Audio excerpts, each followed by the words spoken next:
It's an idea that families and advocates around the country have put forward. Tonight, calls for the federal government to send a new type of alert for missing Indigenous women and girls. That story and more just ahead. This is CBC Winnipeg News.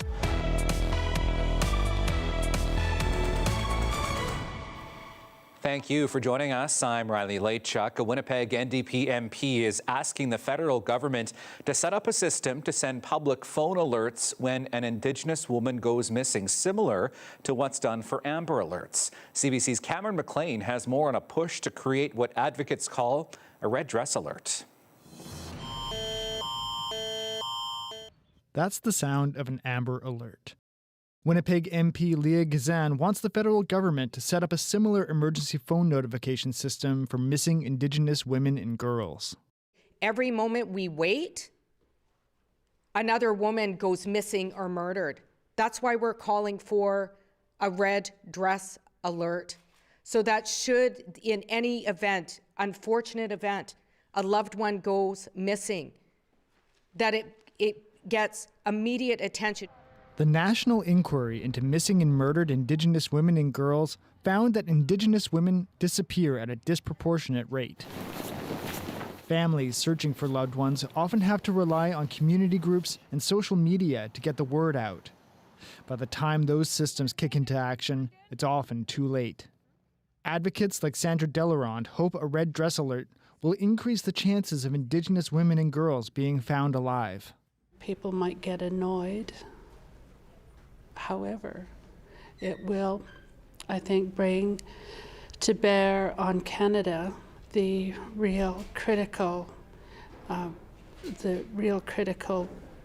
safety issues for Indigenous women and girls. Gazan wrote a letter to Public Safety Minister Marco Mendicino urging him to set up the program. CBC requested comment from Mendicino but did not immediately receive a response. Details of how the system would work still need to be worked out.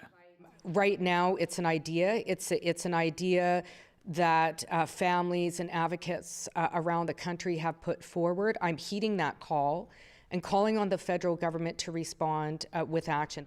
Action which families and advocates hope will lead to better outcomes when Indigenous women go missing.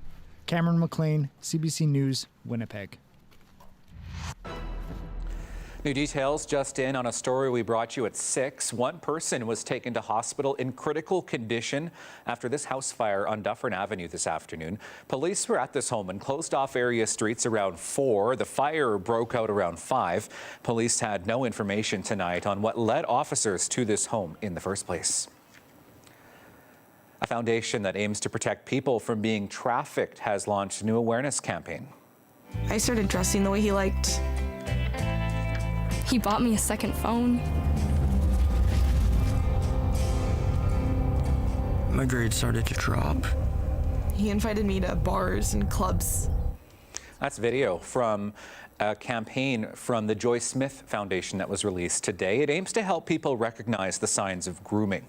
Joy Smith says social media has made it easier for predators to exploit children.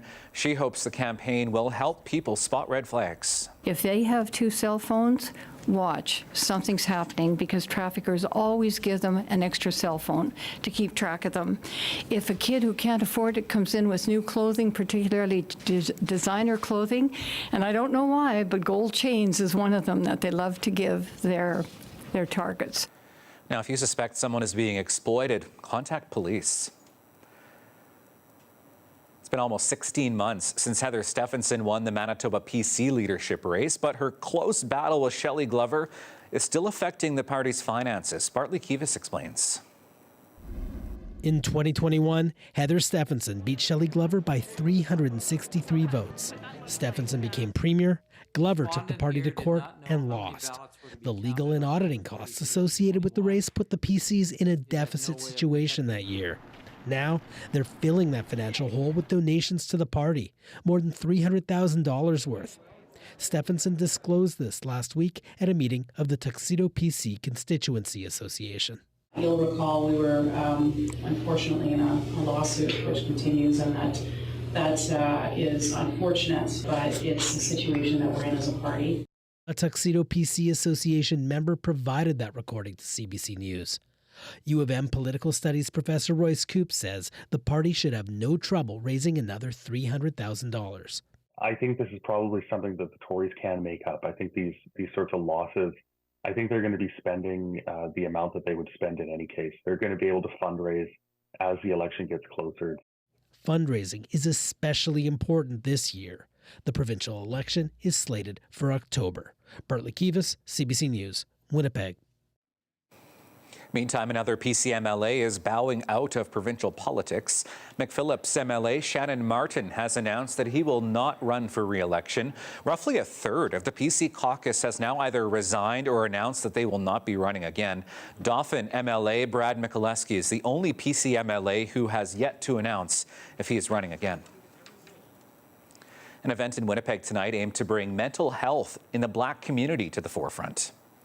A panel discussion was held at the Canadian Museum for Human Rights on how anti-Black racism affects mental health. It was organized by the University of Manitoba's Black Alliance and focused on how to recognize trauma, discuss mental health, and seek meaningful help. When it comes to our Black communities, I think one thing was we have to lean into a moment of being vulnerable. And that vulnerability can at times create a moment of solidarity. This event came after the Alliance held another event last week that explored how to break down barriers for Black students. A look outside tonight, another cold one across the province with extreme cold warnings still in place for parts of Manitoba. Meteorologist John Sauder is in next with his forecast. Stay with us.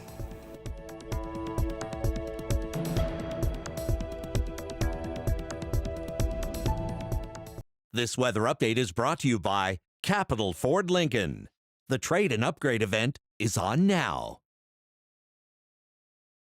Well, there is an enormous part of our country in an extreme cold warning, with the exception of this section here in northern Manitoba. Still darn cold in northern Manitoba, just not meeting the criteria. Here in the south, we still have that warning in effect for extremely cold conditions and frostbite in 10 minutes or less across most of southern Manitoba. Now, clouds build as we get into the night tonight and through the day Thursday. It is generally a cloudy day with a northerly wind that still will keep us in that extreme cold warning. And then as we get into Friday, skies will start to clear just a little bit. We'll start to see a little bit more cloud on into the afternoon and maybe a few flurries on Friday night into Saturday. And then you look at the temperatures as we head on in through Thursday. We're still in the -20s, but a couple of degrees warmer in most cases and a little bit milder across the north as well. Long range does have some good news. There are the flurries on Friday night.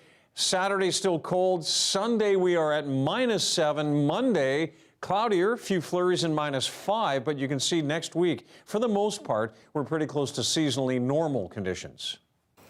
Thanks, John. Before we go tonight, we wanted to give a nod to two members of our CBC Manitoba team who have been nominated for 2023 Canadian Screen Awards. The I-Team's Caroline Bargout has been nominated in the Best Local Reporter category, and our executive producer, Jillian Taylor, worked on Kidnapped by a Nun, a residential school survivor story. That has been nominated for Best News or Information segment. The winners will be announced in April. And that's your late news for this Wednesday. Thanks for being with us tonight. We will see you again tomorrow at 6 and 11. Have a great night.